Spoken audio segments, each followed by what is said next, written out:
Hey guys, আমি অমিত কাউরি আর আপনারা দেখছেন বিনিয়োগ ভারত ইউটিউব চ্যানেল। আমাকে অনেকেই প্রশ্ন করে যে দাদা, তুমি ইনভেস্টিং বিগত 10 বছর ধরে করছো, তুমি এই ইনভেস্টিংয়ের প্রিন্সিপালগুলি শিখেছো, তুমি কি কোনো ডেফিনেটলি কোনো বই থেকে পড়ে শিখেছো? আর বন্ধুরা, এক্ষেত্রে বলে রাখি, হ্যাঁ, আমি অনেক বই পড়াশোনা করেছি এবং আমি প্রতি বছরই নতুন নতুন বই পড়ি। তার ফলে কি হয়, আমার আইডিয়া অনেক বেশি শার্প হয়, আমি অনেক নতুন নতুন টেকনিক শিখতে পারি এবং ইনভেস্টাররা কিভাবে লং টার্মে ওয়েলথ ক্রিয়েট করে সেগুলি আপনারা তখনই জানতে পারবেন সেই ফেমাস ইনভেস্টররা যদি কোনো বই লিখে থাকে, সেই বই পড়ে আপনারা কিন্তু অনেক বেশি প্র্যাকটিক্যাল নলেজ গ্যাদার করতে পারবেন। আর ইনভেস্টিংয়ের উপরে যারা ভাবছে যে আমি ইনভেস্টিংকে নিয়ে লং টার্মে একটা কেরিয়ার করব, বা যারা ভাবছে যে আমি ইনভেস্ট করে আমি একটা লং টার্মে ওয়েলথ ক্রিয়েট করতে চাইছি, তাদেরকে আমি বলবো তোমরা দুটো বই ফলো করতে পারো।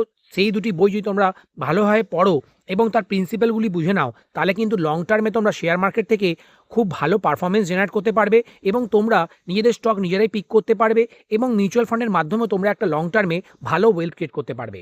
এই অথারটি হচ্ছে হাওয়ার্ড মার্কস। হাওয়ার্ড মার্কস হচ্ছে খুবই ফেমাস একজন ইনভেস্টর। তিনি দুটি বই লিখেছেন।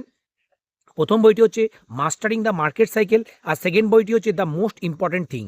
এই দুইটি বই যদি তোমরা পড়ে নাও, তাহলে আমি নিশ্চিত এই দুটো বই পড়ে তোমরা হাওয়ার্ড মার্কসের যে ইনভেস্টিং প্রিন্সিপাল, তিনি কিন্তু অনেক বেশি লার্নেড একজন ইনভেস্টর এবং তিনি প্র্যাকটিক্যালি প্রফেশনালি ফান্ড ম্যানেজ করেন এবং তিনি কিন্তু লং টার্ম ধরে মার্কেটকে আউট পারফর্ম করছে, মার্কেটকে বিট করছেন। সেই জন্য আমি তোমাদেরকে বলবো যে এই দুটি বই তোমরা অবশ্যই পড়বে।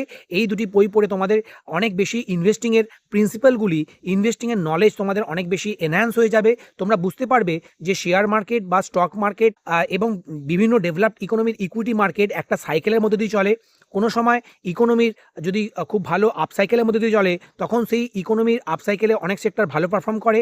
আবার যখন দেখি আমরা ইকোনমি খুব ভালো পারফর্ম করছে না বা ইকোনমি একটা ড্রডাউন চলছে, অনেক সেক্টরও তখন দেখবে যে একটা ড্রডাউন চলছে বা সেই সেক্টরের সেই স্টকগুলি ভালো পারফর্ম করছে না।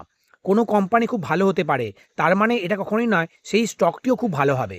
এই বিষয়গুলি বোঝার জন্য, বা কোনো সাইকেল কিভাবে পারফর্ম করে, কোনো আপ সাইকেলে তোমরা কিভাবে প্লে করবে, বা ডাউন সাইকেলে তোমরা কি করে তোমাদের অ্যালোকেশনকে কম করবে, বা নতুন নতুন সাইকেল কি করে আইডেন্টিফাই করবে, সেই বিষয়গুলি বোঝার জন্য হাওয়ার্ড মার্কসের বইটি মাস্টারিং দ্য মার্কেট সাইকেল, এই বইটি অবশ্যই পড়বে। এখান থেকে তোমরা শেয়ার মার্কেটের যে আসল চরিত্র, যে সাইক্লিক্যাল মুভসের মধ্যে দিয়ে শেয়ার মার্কেট পারফর্ম করে, সেই বিষয়গুলি তোমরা বুঝতে পারবে এবং তোমরা বুঝতে পারবে যে কোনো সেক্টরই লং টার্ম ধরে আপ সাইকেলে চলে না।